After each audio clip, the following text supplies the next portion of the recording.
राम राम। ओम नमः शिवाय। कई बार भगवान भक्त का इतनी परीक्षा लेता है कि भक्त को समझ नहीं आता कि मेरी परीक्षाएं कब समाप्त होंगी। किसी गांव में एक गरीब दंपत्ति रहते थे। जो पत्नी थी, जहां मकान बन रहा हो तो वहां मजदूरी करती, ईंटें उठाती, गारा बनाती, यही काम था उसका, मजदूरी करने का। पति का काम छूटा हुआ था, 2 बच्चे थे, सर्दी के दिन थे, उनके पास ओढ़ने के लिए एक कंबल तक नहीं था, एक गर्म वस्त्र तक नहीं था। पति कहता, कुछ भी करो, कार्य करने जा रही हो, कोशिश करना कि हमारे बच्चों के लिए कोई गर्म कपड़ा ही मिल जाए। हम तो अपना जीवन काट रहे हैं, लेकिन ठंड इतनी भीषण है, ये ना हो ठंड से बच्चे ही मर जाएं। तो वो उस महिला में एक आदत थी, वो अपने काम पर जाने से पहले सबसे पहले मंदिर जाती, भगवान शिव को पूजती, उनके सामने शीश नवाती और कहती, हे प्रभु, मेरे को अपने लिए कुछ नहीं मांगना, लेकिन हो सके तो कोई एक कंबल, कोई गर्म वस्त्र मेरे बच्चों के लिए दिलवा दो। वो मंदिर से अभी आज बाहर ही आई थी। उसी समय एक सेठ जी की गाड़ी आकर रुकी। उन्होंने कंबल का ढेर लगा रखा था। लोगों को कहा कि पंक्ति लगा लो, आज मैं सबको कंबल दूंगा। उस महिला की आंखों से आंसू झलक आए कि हे भगवान शिव, आपने मेरी बात इतनी जल्दी सुन ली। उसको कंबल मिल गया। वो प्रसन्न होकर अपने घर की तरफ चली ही थी। इतने में एक वृद्ध लाठी टेकते हुए उसके सामने आए। कहती, बेटी वहां कंबल बट रहे हैं। वो कहती, हाँ बट रहे हैं। कहते, बहुत भीड़ है, मेरे से खड़ा होना मुश्किल है, तुम ऐसा करो, या तो मुझे अपने वाला कंबल दे दो या मेरे लिए ले आओ। उस महिला ने अपने वाला कंबल उस वृद्ध को दे दिया।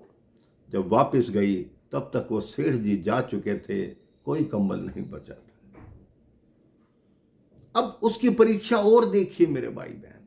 वो काम पर पहुंची तो वहां जो सेठ थे उन्होंने कहा, इतनी देर से तो काम पर आने का क्या मतलब, तुम्हें 9 बजे आना होता है, तुम 11 बजे आ रही हो, आज से काम पर मत आना, ये रहा तुम्हारा हिसाब जो था हमने कर दिया। उसका काम भी छूट गया। वो घर पर आई, देखा पति भी आ गए थे। पति ने पूछा, जल्दी कैसे आ गई?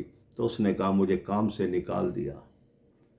तो उसने सारी कंबल वाली बात उसको बता दी। उसके पति ने उसको इतना बुरा भला कहा कि तुमने क्यों अपना कंबल दे दिया, कम से कम बच्चे तो ओढ़ लेते, तुमने दया भाव क्यों दिखाया, क्या दिया तुम्हारे शिव ने तुम्हें, हमेशा शिव शिव शिव शिव करती रहती हो।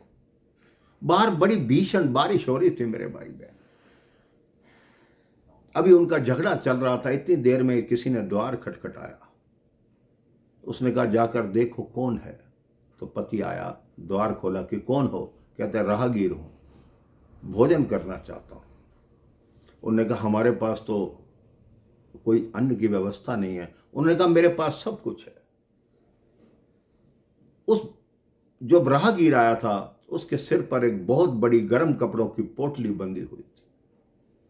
उन्होंने कहा, क्या तुम्हारी पत्नी मैं जो सामग्री देता हूं बढ़िया भोजन बना के दे सकती है जो मैं पेट भर के खा लूं?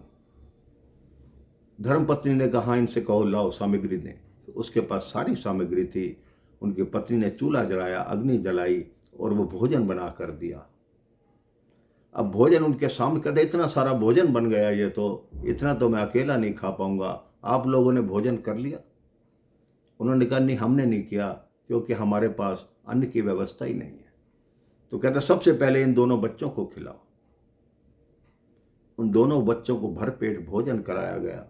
फिर उनके जो पति थे उन्होंने राहगीर के साथ बैठ के भोजन किया। अंत में पत्नी ने किया। आज हर गृहस्थ की यही नियम होना चाहिए कि अगर कोई आगंतुक आता है, सबसे पहले बालकों को भोजन कराएं, फिर उसको कराएं, अंत में घर की गृहिणी भोजन करे। तो हुआ क्या मेरे भाई बहन, बारिश रुक गई, भोजन समाप्त हुआ। वो कहता, मैं चलता हूँ, बारिश थोड़ी कम हुई है, लेकिन मगर ये कंबल और गर्म कपड़े बाहर लेकर जाऊंगा तो खराब हो जाएंगे। तो आपका घर देख के ऐसा लग रहा है कि आपके पास कोई गर्म कपड़ा नहीं है, ऐसे लगता है इस सर्दी में आप सब में से कोई ना एक मृत्यु को प्राप्त हो जाएगा। ऐसा करो, ये मेरे पास बच्चों के कपड़े हैं गरम, ये ले लो। 3-3 4-4 जोड़ी उन बच्चों को कपड़े दे दिए गए गरम। कहते तुम्हारे पास भी तो ओढ़ने को कुछ नहीं होगा, ये कंबल रख लो। उस वृद्ध ने, उस राहगीर ने 4 कंबल दिए मेरे भाई बहन, और वो चला गया। जब वो गया, उस महिला ने देखा उन 4 में से एक कंबल वही था जो उस महिला ने उस वृद्ध को दिया था। तो महिला की आंखों में आंसू आ गए, अपने पति से बोली कि लेने वाले भी शिव और देने वाले भी शिव, मैं उनको पहचान क्यों नहीं पाई। वो मेरे घर आए, भोजन बनवाया और हमें गर्म कपड़े मांगे थे, देकर चले गए। पति भी उसकी बात सुनकर आश्चर्यचकित रह गया कि तुमने कैसे पहचाना कि ये वही कंबल है। उसने कहा मुझे मालूम था, ये बहुत अच्छा कंबल था, मैं इसको बार बार देख रही थी और ये वही कंबल है। पहले भगवान शिव वृद्ध का रूप बनाकर आए और अब राहगीर का रूप बनाकर आए। उन्होंने एक कंबल के बदले हमें इतना कुछ दे दिया। उस दिन के बाद पति भी पत्नी के साथ रोज मंदिर जाता, भगवान शिव की पूजा करता। भगवान शिव की पूजा करने का चमत्कार ये हुआ कि उन दोनों का अच्छा कार्य लग गया, बच्चों को पढ़ाया लिखाया, बच्चे बड़े होकर अफसर बन गए। तो ऐसी होती है भगवान शिव की कृपा। हमेशा अपने मन में भगवान शिव का नाम लीजिए और प्रेम से बोलते रहिए, राम राम, जय श्री राम, ओम नमः शिवाय।